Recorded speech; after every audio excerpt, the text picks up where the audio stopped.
to start playing a role in the Cabal.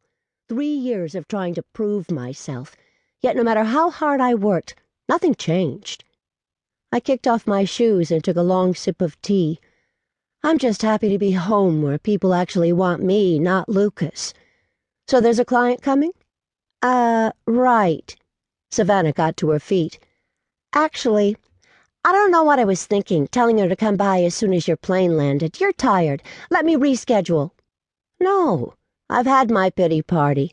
Getting back to work is the best thing for me. Hello? A woman's voice called. She's here?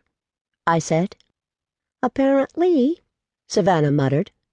She's a tripudio, a low-level teleporting half-demon, so I had to break the wards before she came by earlier. And you forgot to reactivate them? Adam said. Nice one. Hey, even I wouldn't be rude enough to teleport through someone's front door. Hello? The voice called again. Savannah strode into the hall. Oh, hello, Ms. Cookson. I'm sorry I didn't hear you ring the buzzer. I'd really suggest you do that next time. We have some seriously nasty security on this place, and I'd hate to see you. Is he here? Mr. Cortez isn't available, but... I thought you said he'd be here. No, I said you could come by for a case intake session. Ms. Winterbourne will be handling that. Who? I stepped into the hall. The woman was younger than I'd have guessed by her voice. No more than a year or two older than Savannah. Tall, blonde, slender, and fashionably dressed. And, judging by the way she was squinting at me, in serious need of glasses. The scowl on her face didn't do her any favors either. Paige Winterbourne, I said, extending my hand. She looked at it, then back at me. Oh, the wife. No, the partner, Adam said, coming out of the meeting room. The boss, Savannah said.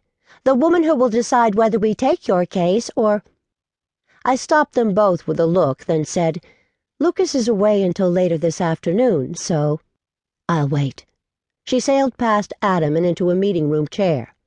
I take my coffee black.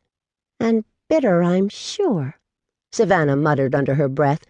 She raised her voice so Ms. Cookson could hear.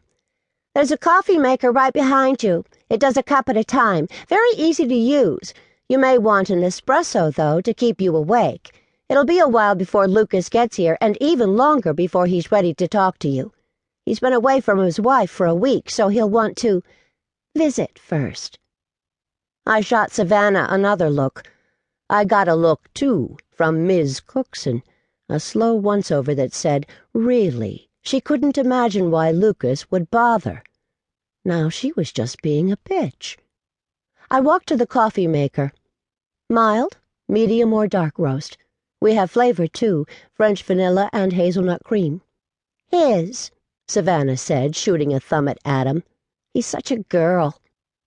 I waved them off. Savannah went. Adam lingered, giving me a look that said I should be kicking this girl out, not making her coffee.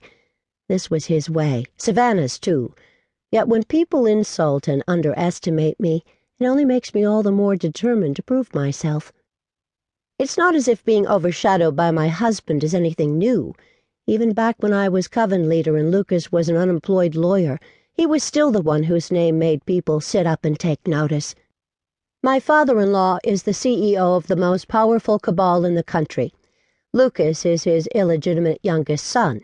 He's also the one Benicio has named his heir, despite the fact that Lucas had devoted his adult life to fighting cabal injustices. Pretty hard to compete with that reputation. So I've never tried. I believe in his cause, helping supernaturals, and I joined him knowing I'd always be that witch who married Lucas Cortez. When we'd opened the agency, he'd wanted to flip a coin to see whose name went first. I'd refused. He was the renowned crusader. He was the one clients came to see. I understood that, and I'd built up my own reputation until it was a rare customer who insisted on having Lucas handle his case. Then came the night everything changed.